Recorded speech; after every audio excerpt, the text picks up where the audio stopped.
an alien encounter that a Dr. Jonathan Reed had in Washington, now a couple of years ago. The most astounding story you've ever heard. It is one of the most interesting alien encounter stories in years and years, and we have significant amounts of documentary evidence in the form of Kodak 35mm photographs. I have those personally. I have scanned them. And I also have a videotape from which I've taken a little bit of audio, not of the alien scream. I'm going to have the doctor cue that one up again. I only had a limited amount of time today. All right, Dr. Reed, let us begin. Set the stage. When was this exactly? It took place in mid-October of 1996. In Washington State, in the Cascade Mountain range, about 60 miles east of Seattle. Okay. I was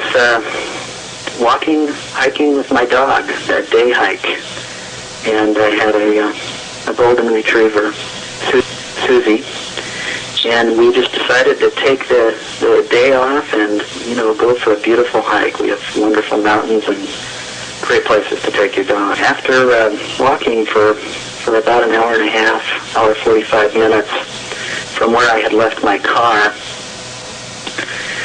my dog started to take off, which she did occasionally, either chasing a deer or raccoon or something. And I didn't think too much of that until I started to hear her barking. And her bark got continually louder and more like she was in danger or had treed an animal or something like that. She was out of sight. She was probably maybe 300 feet or so in front of me. And it was an uphill trail, quite heavy brush. And I lost total sight of her, but I was concerned after hearing the barking get more severe. So I set my pack down and I thought, maybe it could be a cat or a bear, because we do have bear in the area. And I thought, well, maybe I'll pick up a branch and, see if I can untangle whatever this is. And so I started to come up around the ridge, and as I came across the ridge, I witnessed my dog grabbing onto the arm of this creature. I didn't know what it was at the time. I was totally blown away, but I could see that the dog not only had a hold of this thing, but this thing had a hold of my dog. And within a matter of seconds, it was literally tearing my dog apart. Almost like the hide and the skin was being torn right off of the bone. At that moment, as you were watching that scene, did you then see the obelisk hovering in the air, or did you only see that later? I only saw that later. It was probably 45 minutes to an hour later after this other situation had taken place. Okay. At this point, you're aware your dog is dying or dead. Yes. You've got a branch of some kind in your hand? Yeah, I had picked up a branch that was alongside the road about the size of a baseball bat. You obviously advanced toward and attacked, hit this alien over the head. Did you do that sort of without thinking, or, what went through your mind? Here was your dog being killed in a horrible way, and you were going to approach this thing that was doing that. This total event took place in maybe 15 seconds, which seems quick in one sense, but it seemed like an eternity in another. The last thing that I really consciously remember was yelling at Susie to let go, because I was under the impression that she was grabbing this creature. As I was watching, it also grabbed her. The last thing that I said was, "Susie, let go." And there was nothing. There was nothing but this fury of this shaking, pulsating being. At that moment, I think I just became emotionally unconscious of what I was doing. Mm-hmm. I leaped forward and swung this makeshift bat and hit it on the side of the head. This is the theater of the mind here on radio, so we're going to have you explain, if you can, Doctor, what this creature that killed your dog looks like.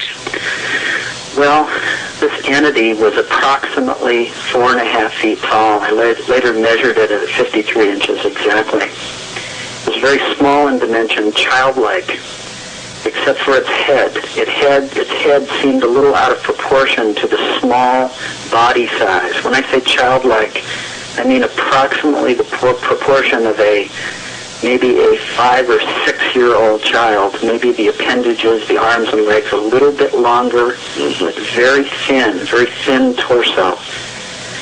It was completely dark clothed in a type of tight-fitting, almost spandex-looking material that the gloves the hands, the arms, the torso, the body, the legs, and the feet were completely enwrapped in one thing. And that is in the photographs. A lot of people have asked about that black, whatever it is, the alien appears to be wearing. Anyway, you whacked this thing over the head. Yes. Did you come running up to it and just whack it suddenly? I mean, I literally leaped forward to hit at it. And in fact, I'm surprised I even hit it. I'm not an athlete, but I weigh about 190 pounds and I'm 5'10", so I had a pretty good size difference on this thing. All right, you were on that scene for a total of 3 hours. Yeah, I think it was just under 3 hours. Just under 3 hours. During that period of time, you eventually noticed something hovering in the air nearby. About an hour after my dog had found the being, I had been sick. I had been practically out of my mind, not knowing what to do.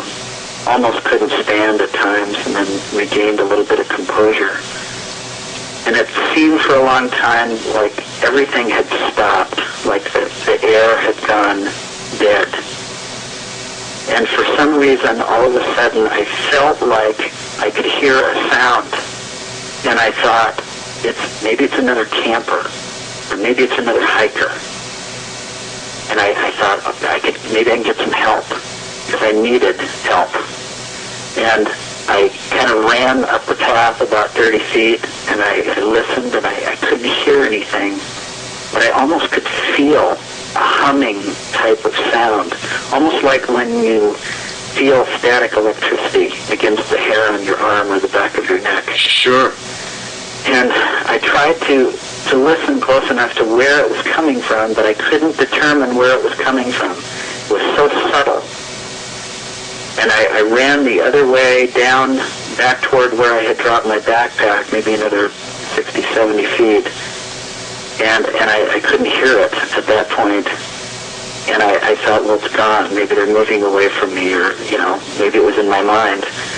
And all of a sudden, I turned around, and through the brush, probably some 150 feet from where I was standing, I could see the outline of a black shape.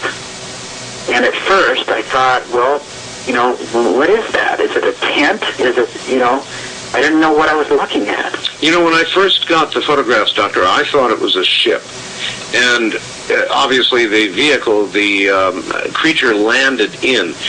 But as you look at the foliage attendant there, you get a scale, and it didn't look big enough to bring that creature, small as it was. It might have, but it didn't look like that. I don't think it was a ship as we think of these things. I think it was something else. It was, in its dimensions, it was approximately 9 feet long, about 2.5, 2 3/4 feet high, and about 3.5 to 4 feet wide. It had 6 sides, 6 definite dimensional triangles. It was made of some type of material that felt like granite or some kind of stone. It was shiny and it looked like almost a pool of water, the surface, with some kind of fiber in amongst, this depth. But as I saw it, I moved closer to it, and I got within 30 feet of it, and then I went into almost hysterics, not knowing again, what is this? What is going on here? All right.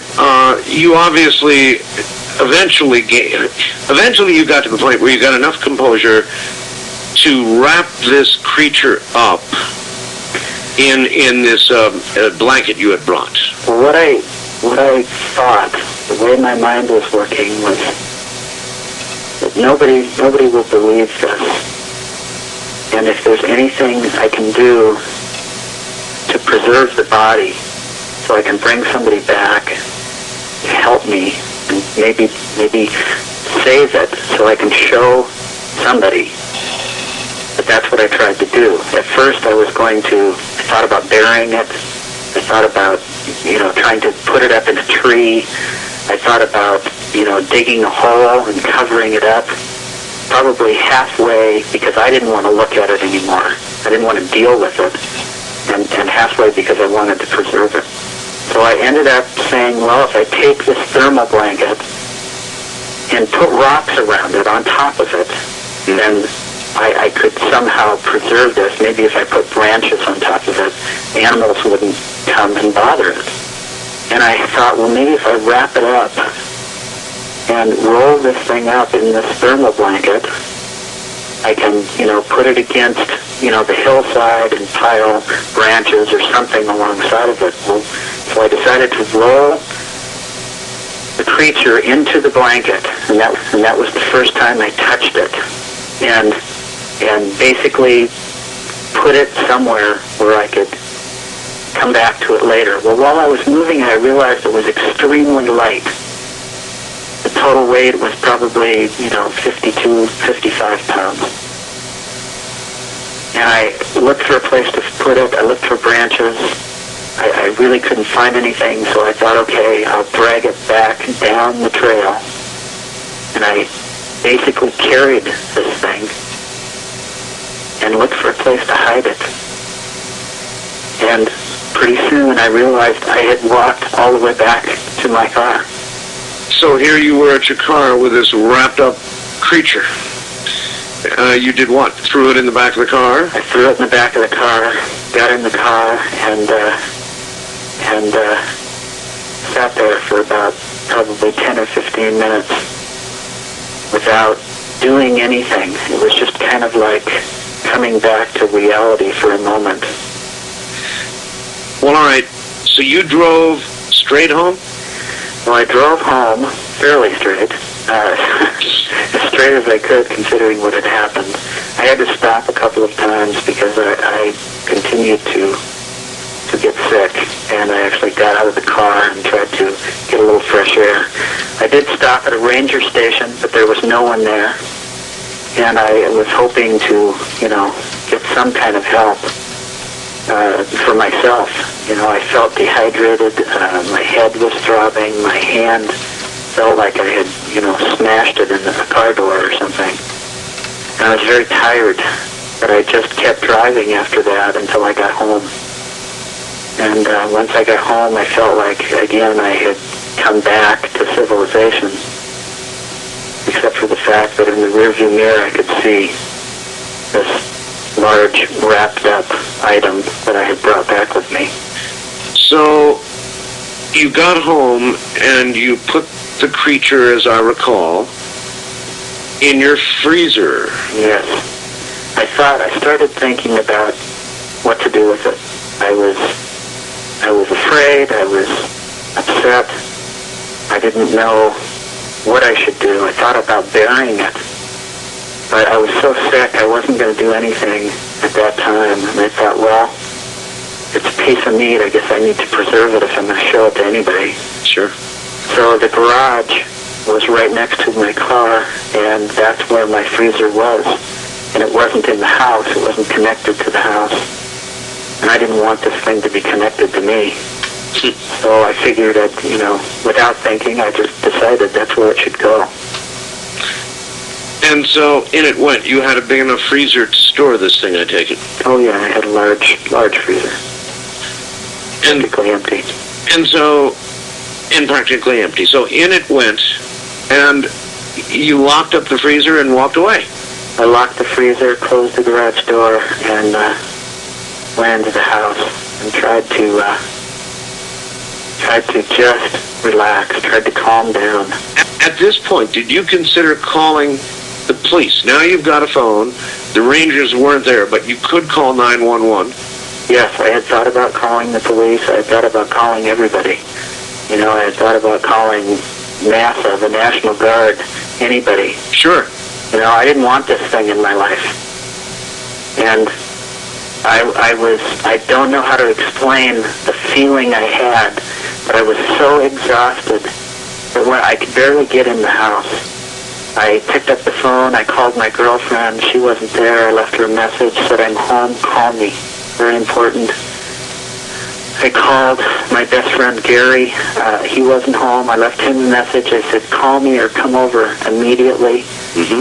And I basically sat there, not knowing what to do. How long after you had brought the creature home did you remove the creature from the freezer? Approximately 8 hours. 8 hours, huh? Yes, I went in the house and rested, tried to rest, which was impossible. Tried to think of other things to get this out of my mind, but absolutely futile effort. Couldn't sleep more than about 10 minutes without waking up. It felt like a living nightmare. Finally, I actually got dressed thinking it'd help me get tired, and walked back out to the garage and had to take another look. All right, and so did you actually remove it or just look at it in the freezer? No, I removed it. I actually picked it up. All right, in the videotape, folks, I can tell you this. You see much more. In the videotape, it actually shows the doctor laying this creature out on the floor, unwrapping it, and then you did a cursory examination. I caught some on videotape. I noticed you opened its mouth. Yes. You opened its eyes and seemed to be trying to remove something from the eye. I couldn't quite tell. Well, eyelids seemed to be quite tough. The actual tissue the muscle tissue was quite solid, and I was just trying to open it. You've got to stay good and close to the phone, Doctor. Okay. That's anyway, I was trying to open the eyelids, and the tissue that made up the eyelid and the muscle was very, very tough. The facial structure of this creature was very old looking.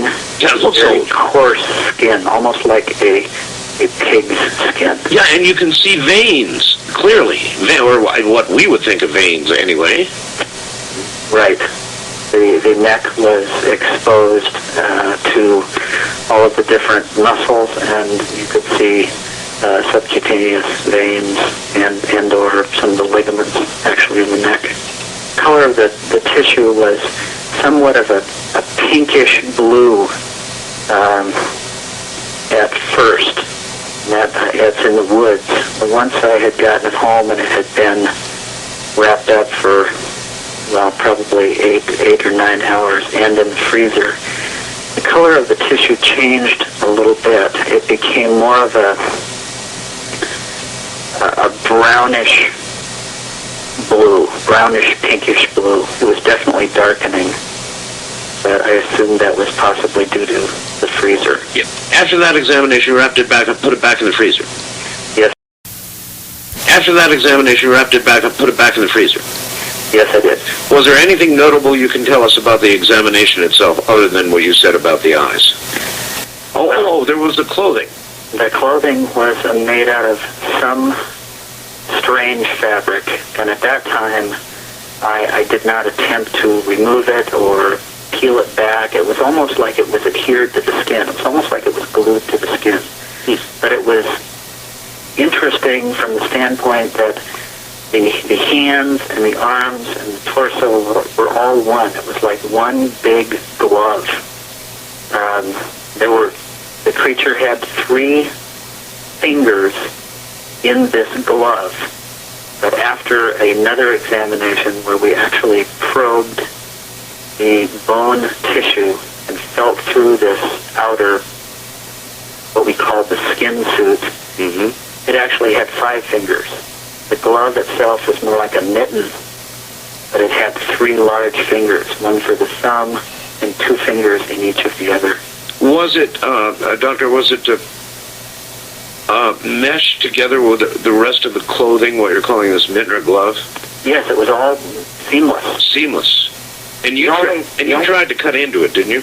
Yes, in a later examination with Gary, which we videotaped and audio taped, we attempted to cut into the fabric, and I used an X-Acto knife and made an incision in the fabric about 4 to 5 inches, and within a second it started to almost gelatinize and come together.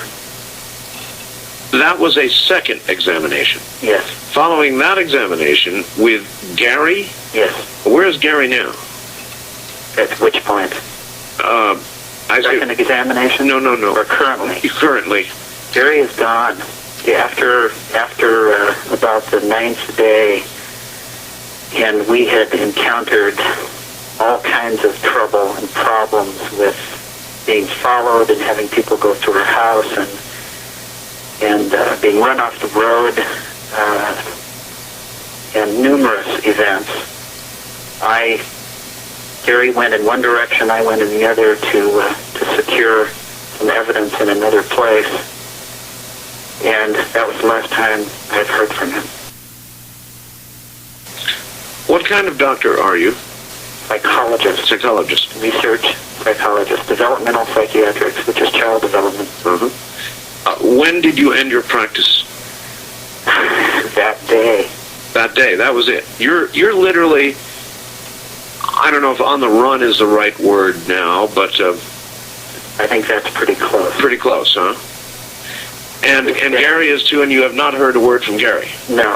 All right. I have tried to find him through all kinds of means, and it's been futile. He may be out there listening right now. If he is, do you want him to contact you? Yeah, if he is, he knows how to contact me.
But I'm here tonight to tell you what happened to me